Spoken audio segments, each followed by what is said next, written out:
నమస్కారం, మీ విజయ్ కుమార్ గంట. భారతదేశం ఇప్పుడు 80వ స్వాతంత్ర దినోత్సవాన్ని జరుపుకుంటుంది. మనల్ని చెప్పుకున్నాం. ప్రపంచవ్యాప్తంగా భారతదేశం తన అస్తిత్వాన్ని నిలబెట్టుకుంటుంది వివిధ రంగాల్లో. ఆర్థిక సూచిపరంగా కూడా పైకి ఎగబాగినట్లుగా దేశీయ ఆర్థికవేత్తలు చెప్తున్నారు.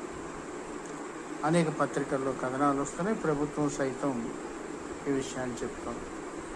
సరే, సహజంగానే విపక్షాలు ఇవన్నీ లెక్కల గారిటీలని చెప్తాయి. అయితే దురదృష్టం ఏంటంటే భారతదేశం నుంచి విదేశాలకు వలస తక్కలేదు.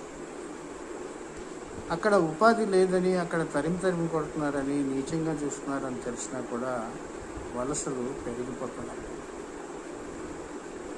ఆంధ్రప్రదేశ్ నుంచి కూడా వలసలు పెరుగుతున్నాయి.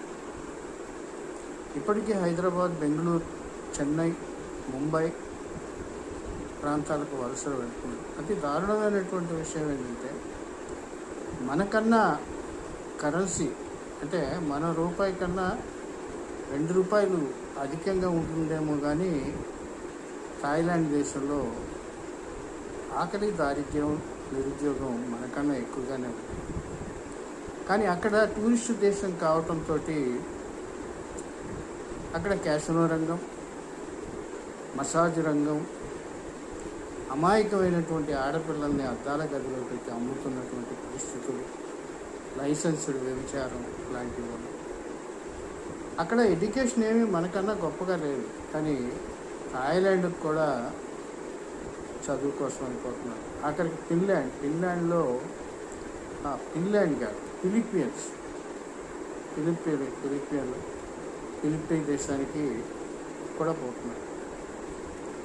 ఇవన్నీ గమనిస్తున్నప్పుడు దేశీయంగా ఎంతవరకు విద్య, వైద్య, ఉపాధి అవకాశాలు లభిస్తున్నాయి, వాటిని ఎంతవరకు మెరుగుపరుచుకోవాలి, ఎంతవరకు ఇది చేయాలనే దాంట్లో ఒక సమిష్టి కృషి, ఆలోచన చేయాలి. ఒక నూతన ఆవిష్కరణ జరగాలి.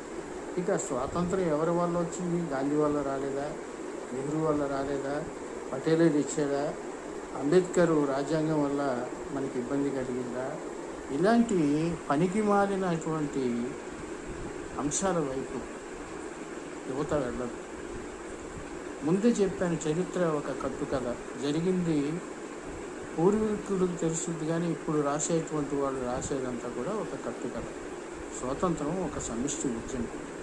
ఇప్పుడు యువత కూడా సమిష్టిగానే దేశ భవితవ్యం కోసం ప్రయత్నం